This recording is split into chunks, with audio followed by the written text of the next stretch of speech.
अस्सलाम वालेकुम dear students of 10th class. आज हम लेक्चर नंबर 8 डिस्कस करेंगे और इसमें हम फर्दर फ़्लो चार्ट को कंटिन्यू करेंगे। लास्ट लेक्चर में फ़्लो चार्ट का इंट्रोडक्शन पढ़ा था कि फ़्लो चार्ट क्या होता है। किसी भी एल्गोरिदम की जब पिक्टोरियल रिप्रेजेंटेशन होती है, किसी भी एल्गोरिदम को जब हम तस्वीरी शक्ल में कन्वर्ट कर देते तो उसे फ़्लो चार्ट कहते हैं। ये कुछ सैम्पल हमने पढ़े थे। तो एक बात कुछ याद रख लेनी है कि जब भी कोई हम एल्गोरिदम बनाते हैं या कंप्यूटर से जो भी काम कराते हैं तो उसमें कहीं पर हम इनपुट कर रहे होते हैं। इनपुट का मतलब ये होता है कि कंप्यूटर को हम कुछ डाटा प्रोवाइड कर रहे हैं, तो इट इज़ मीन्स इनपुट। कहीं पर हमें आउटपुट मिल रही होती है और कहीं पर हमारी प्रोसेसिंग हो रही होती है, ठीक है। तो कहीं से प्रोग्राम स्टार्ट हो रहा होता है, कहीं पे प्रोग्राम या एल्गोरिदम एंड हो रहा होता है। तो इन तमाम चीज़ों को सिंबल के साथ कैसे ज़ाहिर करते हैं। अगर कहीं भी हमने ये बताना हो कि यहाँ से हमारा एल्गोरिदम या फ्लो चार्ट या प्रोग्राम स्टार्ट हो रहा है और एंड हो रहा है, तो जहाँ भी किसी भी उसको स्टार्ट करना हो फ्लो चार्ट को या एंड करना हो तो उसके लिए ये ओवल का सिंबल यूज़ किया जाता है। ये जो सिंबल होते हैं ओवल का, ये सिंबल यूज़ किया जाता है फॉर स्टार्ट एंड एंड। यानी ये यहाँ पे लिख सकते हैं, ये स्टार्ट के लिए भी यूज़ कर सकते हैं इसको और एंड के लिए भी इसको हम यूज़ कर सकते हैं। यानी ये मेन इसके हमारे वो हो जाते हैं। इसी तरह दूसरा हमारे पास जब भी कहीं भी हमने इनपुट लेनी हो या फिर किसी भी प्रोसेस में हमें आउटपुट शो करवानी हो तो इनपुट या आउटपुट के लिए जो सिंबल यूज़ होता है, इनपुट आउटपुट के लिए सिंबल यूज़ होने वाला है वो है पैरालेलोग्राम। ये यहाँ पे अवेलेबल होगा जी। ये देखिए, ये जो सिंबल है जहाँ भी इनपुट करानी होगी या कोई भी आउटपुट का प्रोसेस करवाना होगा, किसी भी जगह पर इनपुट हो या फिर आउटपुट हो, तो वहाँ पर जो सिंबल हम बनाते हैं वो ये वाला सिंबल बनाते हैं। इसी तरह कहीं भी हमने कोई प्रोसेसिंग करनी हो, किसी जैसे जमा माइनस ज़रब तकसीम कोई भी अमल हो सकता है, तो प्रोसेसिंग के लिए जो हमारे पास सिंबल यूज़ होता है, प्रोसेसिंग के लिए यूज़ होने वाले सिंबल को हम रेक्टेंगल कहते हैं। ये जो सिंबल है rectangle, it is used for processing के लिए, ठीक है। तो इसी तरह और भी बहुत सारे सिंबल्स हैं, जैसा कि ये एरोज, ये डाउन की तरफ एरो आ गया। यहाँ पे मैं थोड़ा बना के दिखा देता हूँ। ये जो एरो है ये इस शेप में भी हो सकते हैं, ये इस तरफ भी हो सकते हैं। ये जो एरोज हैं इनको हम कहते हैं फ्लो लाइंस। तो इनको मिलाकर हम क्या बनाते हैं, इन तमाम को मिलाकर हम एक फ़्लो चार्ट बनाते हैं। और भी सिंबल्स हैं, जैसा कि कहीं भी आपने कोई डिसीजन लेना हो जहाँ पे आपके पास दो रास्ते हों। जैसे हम एक डिसीजन लेते हैं कि अगर हमारे पास मार्स जो है वो मार्स की बेस पे डिसीजन लेते हैं और यहाँ पे हमारे पास एक कंडीशन है और यहाँ पे फ़र्ज़ कर लें कि अगर मार्स जो है वो अबव है 40 से, अगर मार्स 40 से अबव है तो ये डायरेक्शन ले लो और स्टूडेंट को पास कर दो, और अगर मार्क्स 40 से अबव नहीं है तो ये कंडीशन फॉल्स है तो ये डायरेक्शन ले लो और इस डायरेक्शन में स्टूडेंट को फेल कर दो। तो इसमें अब ये दो रास्ते जब हमने चुनने हो, कोई डिसीजन लेना हो, तो डिसीजन के लिए हमारे पास जो सिंबल यूज़ होता है वो ये डायमंड का सिंबल यूज़ होता है। तो ये सिंबल आपने याद रख लेने अच्छी तरह से।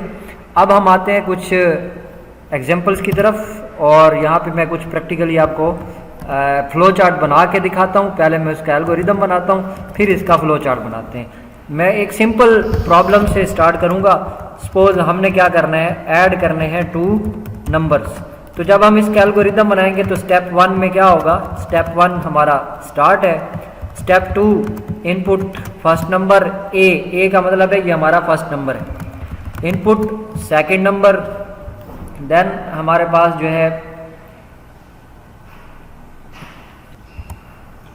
थर्ड में ए और बी, ये जो हमारे पास नंबर आ गए।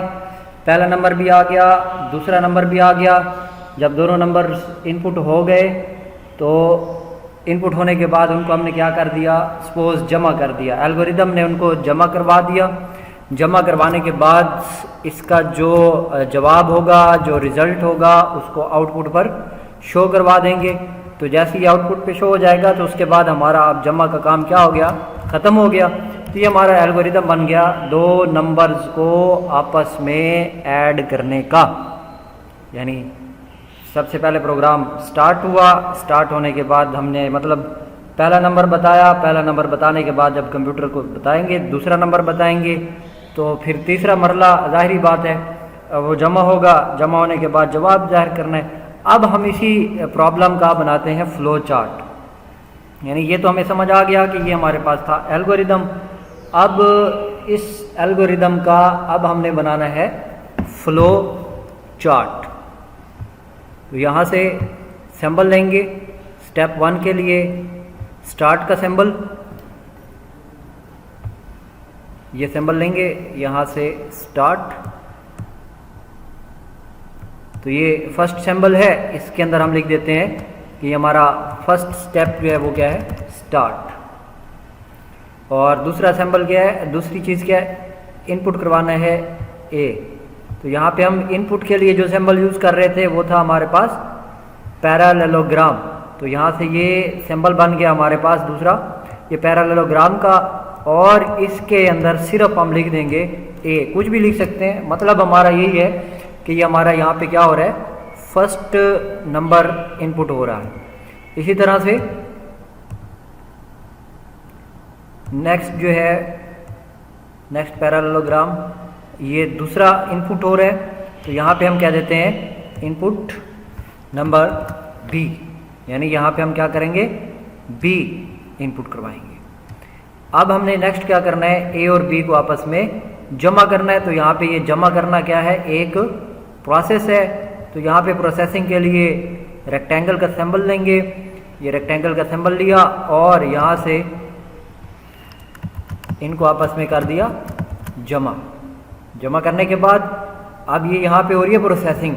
अब प्रोसेसिंग के बाद हमने क्या करना है, जब प्रोसेसिंग हो जाए देन हमने यहाँ पे रिज़ल्ट शो करवाना है। तो रिज़ल्ट शो करवाने के लिए हमें क्या चाहिए, पैरेललोग्राम। और इसके लिए ये आउटपुट होती है। तो मैं यहाँ पे इसको कॉपी कर रहा हूँ यहाँ पे बनाने की बजाय। तो यहाँ पे मैं लिख देता हूँ रिज़ल्ट। तो ये रिज़ल्ट आ गया। रिज़ल्ट आने के बाद अब हमारे पास आखिरी स्टेप क्या है, एंड। तो हमारा फ्लो चार्ट का एंड का सिंबल बनाने के लिए हम यही सिंबल लेंगे और यहाँ पे हम अपने इसको एंड कर देंगे। तो यहाँ पे देखिएगा हमने अब ये एल्गोरिदम बनाया, उस एल्गोरिदम का यहाँ पे मैंने एक फ्लो चार्ट बना लिया।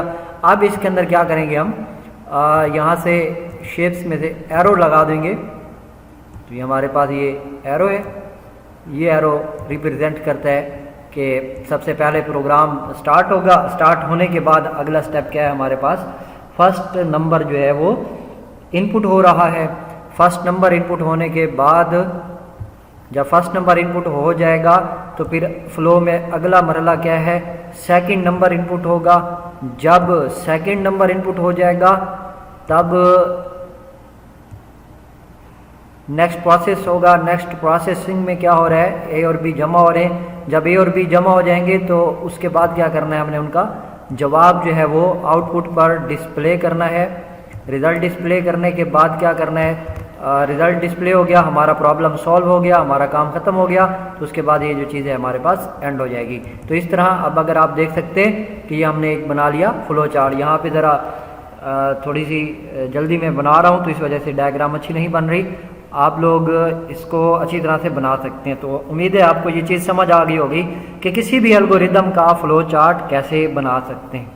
अब यहाँ पे आपने खुद देखना होगा कि कहाँ पर जो आपका स्टेप है, कौन से स्टेप में इनपुट हो रही है, कौन से स्टेप में आउटपुट होती है, कौन से स्टेप में प्रोसेसिंग हो रही है, कौन से स्टेप में जो है वो आउटपुट हो रही है। तो ये तमाम चीज़ें आप खुद अंडरस्टैंड कर सकते हैं और इनको अंडरस्टैंड करने के बाद आप किसी भी एल्गोरिदम को फ्लो चार्ट की शक्ल में डिज़ाइन कर सकते हैं।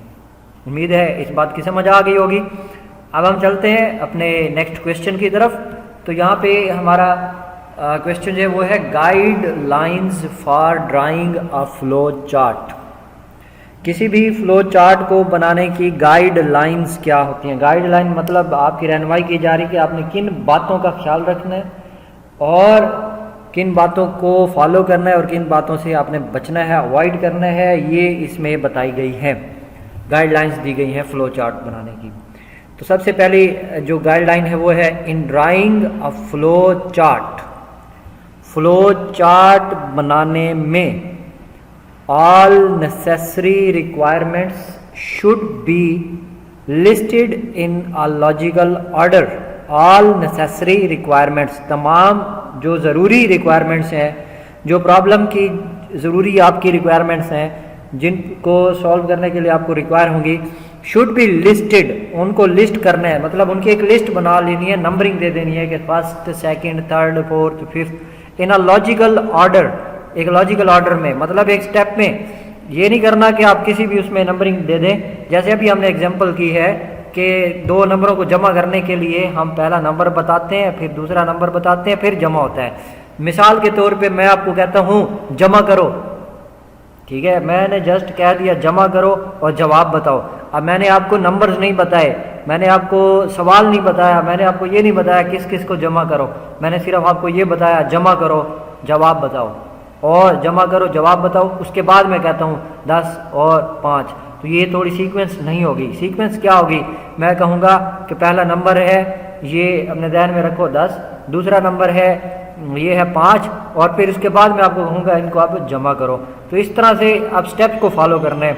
अब सेम आपने अगर कोई स्टेप्स को फॉलो ना किया, सीक्वेंस को फॉलो ना किया, तो आपका वो प्रॉब्लम सॉल्व नहीं होगा।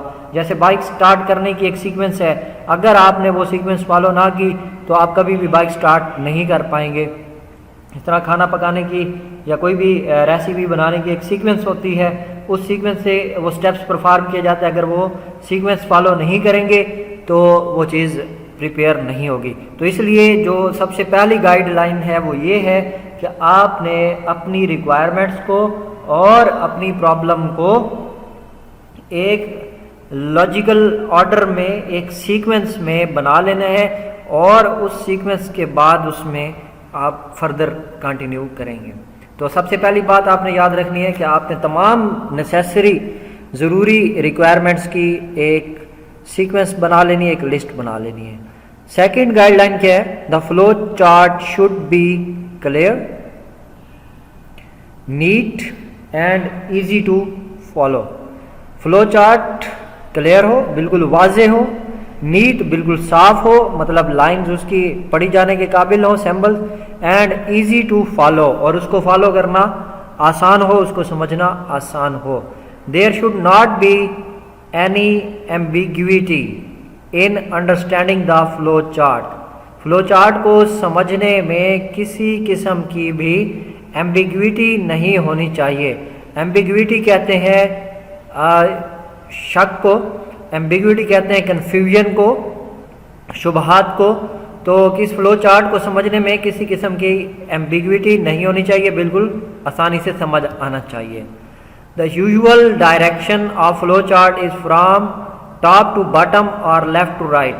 जो आमतौर पर फ्लो चार्ट की डायरेक्शन होती है वो अमूमन ऊपर से नीचे की तरफ या फिर लेफ्ट से राइट की तरफ एरो जाते हैं। अब कभी भी एरो नीचे से ऊपर की तरफ वापस नहीं जाएगा। नेक्स्ट गाइडलाइन है only one flow line should come out from process symbol. जो प्रोसेस सिंबल है, प्रोसेसिंग वाले सिंबल से सिर्फ एक लाइन बाहर जाएगी।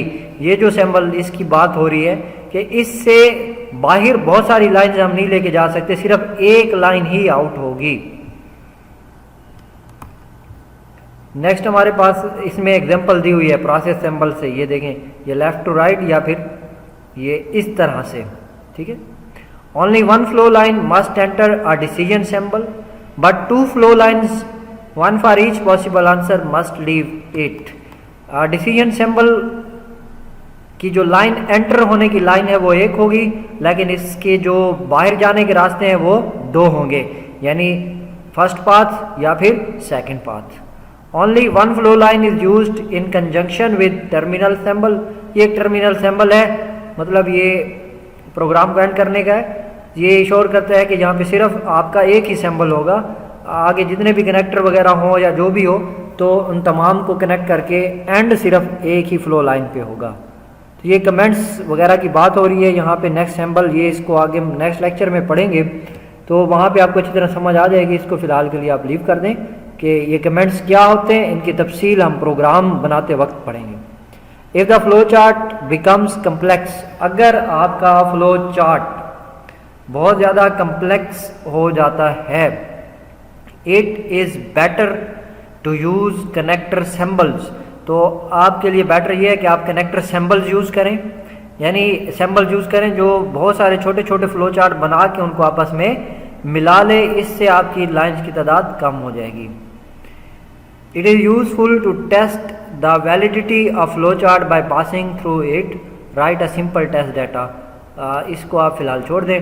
तो आपने जो मेन याद रखने हैं वो ये कंसेप्ट और ये जो गाइडलाइंस हैं, ये गाइडलाइंस आपने अच्छी तरह याद रखने। ये आपका क्वेश्चन बन सकता है, write the guidelines to draw a flow chart.